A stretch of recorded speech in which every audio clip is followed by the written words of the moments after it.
Aboubacry officiel bis ni ki tey daal jàpp leen dootu leen amati benn jaaxle si wàllu info bu gaaw te wóor. mbokki jullit yi ñoo ngi leen di siyaar bu wér a wér waaw di leen yëgal benn ndogal bu ñu dal fii ci Tiwaawan Kër Malamine waaw muy daaray sëñ Abdou Khoudous moo doon tàkk bi ci guddi gis ngeen ko nii am na lu tolloo 4 morts ak ay blessures waaw ko yëgal ñëpp ci saako ñëpp ndimbal waaw gisoo daara jaa ngi nii daa tàkk ba jeex daara jaa ngi daa tàkk ba jeex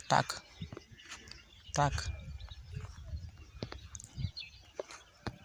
di saako ñëpp ndimbal nag waaw